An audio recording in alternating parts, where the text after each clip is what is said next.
Sir చూసాం మనం కేటీఆర్ గారి మాటలు ఇంతకుముందు ఒక్కసారి ఆయన అధికారంలో ఉన్నప్పుడు ఆయన చేసినటువంటి కామెంట్స్ ఒకసారి ఆ విజువల్ రెడీ అవ్వగా నేను ప్లే చేస్తాను. ప్రస్తుతం సురేఖ గారు చేసినటువంటి కామెంట్స్ని ఫస్ట్ ఆఫ్ ఆల్ మనం కాంగ్రెస్ నుంచే స్టార్ట్ చేద్దాం. పీటర్ రమేష్ గారు ఎలా సమర్థించుకుంటా ఉన్నారు మీరు?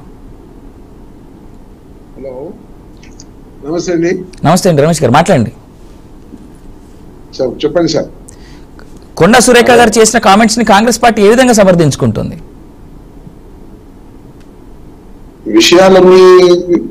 వ్యక్తిగత విషయాల మీద కొండ సురేఖ గారు మాట్లాడిన దానిలో ఒక నిజాయితీ ఉంది. కేటీఆర్ వాళ్ళకి టిఆర్ఎస్ పార్టీ వాళ్ళకి మాట్లాడే అర్హత లేదు. ఎందుకంటే మనం అన్ని చూస్తున్నాం మొదటి నుంచి కూడా. వాళ్ళు ఒక కేటీఆర్ గారు అయితే కొన్ని పరిస్థితుల్లో ఎవడు ఆపడో చూద్దామన్న విషయాలు మాట్లాడుతున్నారు.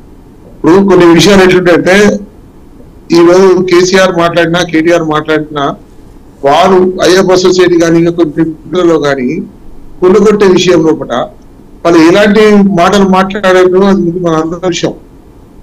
అదే విధంగా ఈ రోజు కూడా కేసీఆర్ ఆ రోజు బంగ్లాదేశ్ శ్రీలంకలో ఎట్లా జోడి పంపించారో అదే ఎలక్షన్ల ద్వారా వాళ్ళను ప్రభుత్వం నుంచి కిందికి దింపడం జరిగింది. కొన్ని తప్పు కొండ సురేఖ గారు ఆమె అన్ని విషయాలు కూడా ఒక నిజాయితీ పరురాలు. ఆమె వాస్తవాలు మాట్లాడుతూ తప్పితే ఆమెకు లౌక్య విధానం కాకుండా ఒక మానవ దృక్పథంతో మాట్లాడే విషయాలు అవి ఆమె మాట్లాడిన విషయాలు. కేటీఆర్ మాట్లాడే విషయాలు ఎలా ఉన్నాయి, ఆమె మాట్లాడిన విషయాలు ఎలా ఉన్నాయి ఒకసారి మనము రెండు కంపేర్ చేసి చూస్తే మనకు గుర్తు పెట్టే పరిస్థితి ఉంటది. ఆ రోజు ఎంత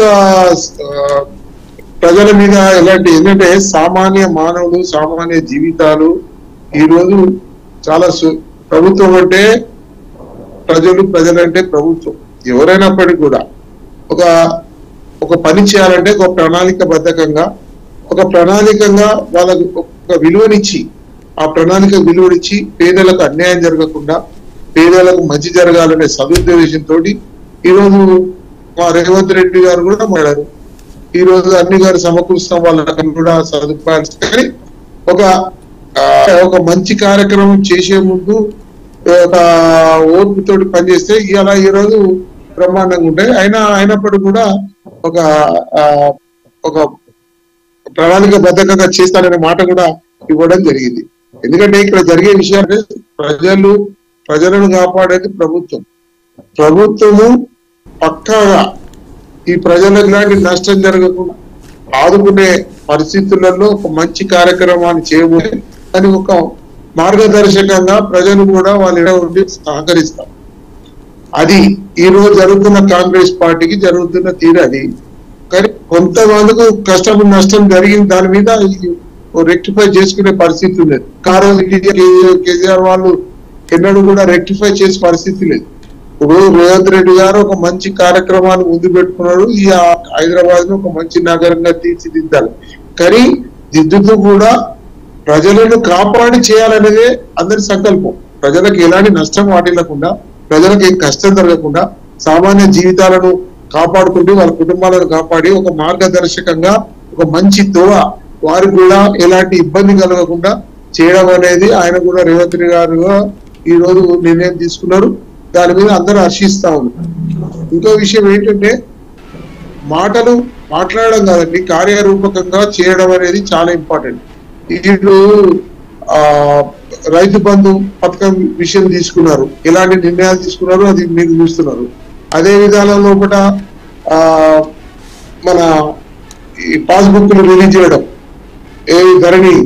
ధరణి షోలో ఎలాంటి ప్రణాళిక లేదు, ప్రణాళిక బద్ధకం లేదు. ఒక 3 నెలలు ఎంఎంలు కానీ ఆర్ఐలు కానీ ఎంక్వైరీ చేసి ఎవరి భూమి ఎవరిది కథ అని చెప్పి మాట్లాడి తెలుసుకొని చేస్తే ఒక ప్రణాళిక బద్ధకంగా ఉంటుండే.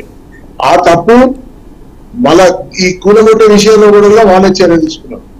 ఈరోజు నేను వినేది ఏంటంటే ఇటువంటి చర్యలు కార్యకలాపాలు ఒక మార్గదర్శకంగా భవిష్యత్తు కాలానికి ఎలాంటి ఇబ్బంది కలగకుండా ప్రజలకు ఇబ్బంది కలగకుండా చేయడం అనేది లక్ష్యంగా పెట్టుకొని కాంగ్రెస్ పార్టీ చేయబోతుంది. అది అందరూ కూడా హర్షించాల్సిన అవసరం ఉంది. రైట్ శ్రీనివాస్ గారు, అయితే ఇదే సందర్భంలో నేను గెల్లు శ్రీనివాస్ గారి దగ్గరికి వెళ్లే కంటే ముందు కేటీఆర్ గారు అధికారంలో ఉన్నప్పుడు ఆయన ఒక సమావేశంలో మాట్లాడినటువంటి మాటలు ఒకసారి మనం చూద్దాం. పీసీఆర్ నుంచి ప్లే చేయాలని కోరుతా ఉన్నాను ఒకసారి, అది ఫుల్ స్క్రీన్ లో విత్ ఆడియో. సో దానివల్ల ఏమైందంటే water there was no other way to go but to enter into residential layouts. నిర్దాక్షిణ్యంగా కొట్టిపారేయండి. బుల్డోజర్లు పెట్టి మన జేసీబీలు పెట్టి ఎవరు అడ్డం వచ్చినా కూడా పోలీస్ సపోర్ట్ తీసుకుని కొట్టిపారేయండి. Don't spare anybody. నిర్దాక్షిణ్యంగా వ్యవహరిస్తాం. ఇప్పటి నుంచి తుర్క చెరువు ఉంది, దాని కింద ప్రగతి చెరువు మొత్తం ఆ ఛానల్ మొత్తం కబ్జాలు, దాని ఇల్లు కట్టారు. సో దానివల్ల ఏమైందంటే water there was no other way to go but to enter into residential layouts. నిర్దాక్షిణ్యంగా కొట్టిపారేయండి.